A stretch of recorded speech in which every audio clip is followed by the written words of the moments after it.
आणि आज निर्माता संघाने सर्व महाराष्ट्रातल्या कलावंतांनी आणि निर्मात्यांनी माझी निवड केलेली आहे. आमची संस्था रजिस्टर झालेली आहे. आज आम्ही या संस्थेचा वर्धापन दिन समजतो, कारण सर्व कलावंतांनी मिळून आणि निर्मात्यांनी मिळून माझी निवड केलेली आहे. मी आज या संस्थेची अध्यक्ष आहे. तेव्हा कलावंतांचे सर्व प्रश्न घेऊन मी शासन दरबारी जाणार आणि आमचा पहिला प्रश्न आहे, आमच्या सर्व निर्मात्यांना आणि कलावंतांना अनुदान मिळावं. दर वर्षाला जेवढं सगळ्यांना मिळतं तसं आम्हाला पण मिळावं, आमच्या निर्मात्यांना मिळावं. निर्माता जगला तर कलावंत जगतील, कलावंत जगले तर लावणी जगेल. आपल्या महाराष्ट्राची लावणी म्हणजे महाराष्ट्राची शान आहे. म्हणून या लावणीसाठी मी 40 वर्ष झालं महाराष्ट्रामध्ये झगडते. शाळेच्या मदतीसाठी, देवळाच्या मदतीसाठी, अँब्युलन्सच्या मदतीसाठी मी शो केले. आणि आता ह्या लावणीला वाईट दिवस आले. वाईट दिवस कसे आले? एक तर सभागृहामध्ये बुकिंग नाही, निर्माता त्रासलेला आहे, आणि मग तो निर्माता कलाकारांना कसा देईल पैसा? मग कलावंत उपेक्षित आहे, कलावंतांना सुद्धा पैसा मिळत नाहीये. तेव्हा शासनाने मदत करावी, अनुदान द्यावं.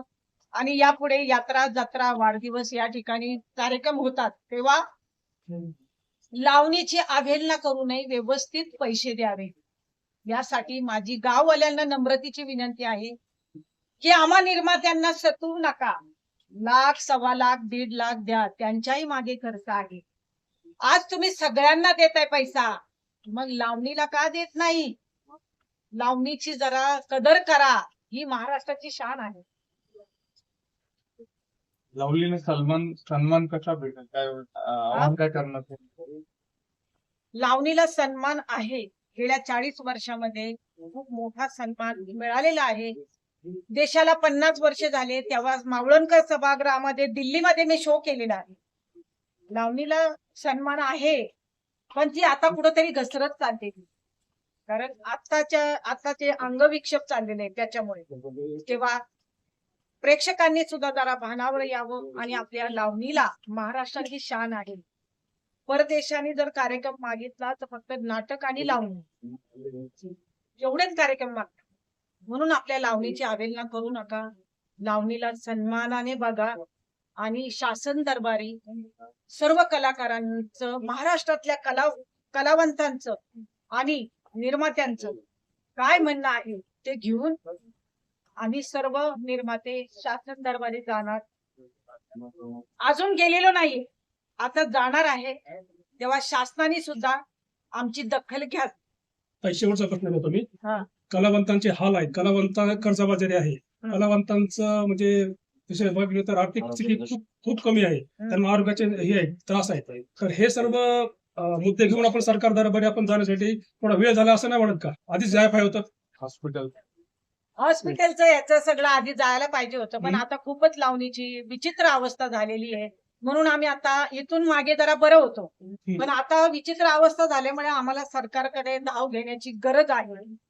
पण का? आज सगळ्यांना मानधन मिळतंय, अनुदान मिळतंय, मग आम्हाला का नको? लावणीला का नको? लावणीला सुद्धा अनुदान पाहिजे. म्हणून आम्ही सर्व कलावंत, निर्माते कार्यरत आहे. तर उशीर जरी झाला तरी आम्ही शासन दरबारी जाणार आणि आमच्या मागण्या पूर्ण करणार. आता नवीन पिक्चर होतो इटा, त्याबद्दल काय सांगा? आज विठाबाई यांनी तमाशा क्षेत्रामध्ये खूप योगदान दिलेलं आहे आणि त्यांचं कुटुंब सुद्धा देत आहे. तेव्हा त्यांच्या नावाने जो चित्रपट निघतो आहे, त्यांना माझी खूप खूप शुभेच्छा आहे. चांगला चित्रपट चालणार आहे. आणि विठाबाईंनी जे हाल काढले तमाशा सृष्टीमध्ये, ते खूप त्यांनी सर्व कलावंतांना, म्हणजे त्यांची प्रेरणा आहे.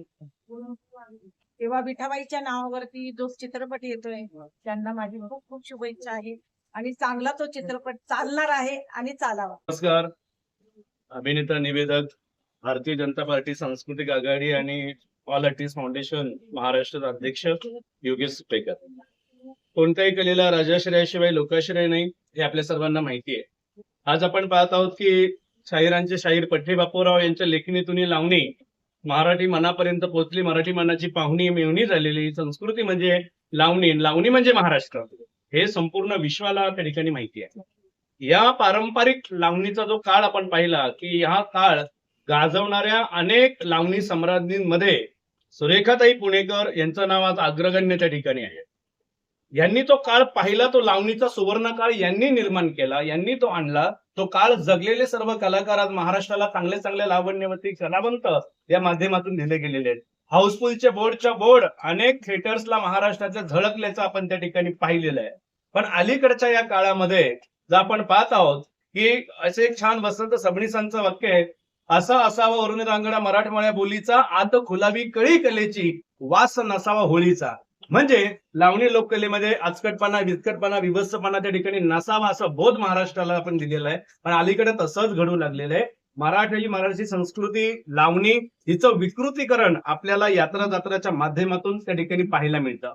आणि ते सगळं चित्र पाहत असताना निश्चितपणे यांच्यासारख्या लावणी सम्राज्ञींचं मन त्या ठिकाणी हिलवून जातं की अरे हे आम्ही काय दिलेला वारसा आहे आणि हे काय चाललंय पुढे. पण अशा या धर्तीवरती मराठी व्यावसायिक लावणी आणि इतर लोककलांना शासनानं अनुदान दिलं पाहिजे. तसंच ही ज्या लावणी लोककलेच्या बाबतीतलं जे विकृतीकरण आहे त्याच्यावरती निर्बंध आणले पाहिजे, ते बंद केले पाहिजेत की जेणेकरून ही पारंपरिक लावणी जी आहे, ही लोककला जी आहे, ती या महाराष्ट्राची खरी ओळख आहे, ती पुढच्या पिढीपर्यंत ती पोहोचली पाहिजे. या सगळ्या मागण्या सरकारपर्यंत योग्य पद्धतीतून पोहोचवण्यासाठी महाराष्ट्र लावणी लोककला संघ जो आहे तो या ठिकाणी दक्ष झालेला आहे. त्याच्या अध्यक्षा लावणी सम्राज्ञी आदरणीय सुरेखाताई पुणेकर आहेत, त्याचे सर्व पदाधिकारी या ठिकाणी आहेत. आमची मागणी रास्त आहे की व्यावसायिक लावणीला चित्रपट, नाटक, तमाशाच्या धर्तीवर अनुदान जाहीर करावं. अनुदानामुळे कलाकारांना दिलासा मिळेल. महाराष्ट्रातील सर्व निर्मात्यांना एकवटणार आहोत, एकदा सर्वांना एकजूट करून ही मागणी सरकारपर्यंत पोहोचवणार.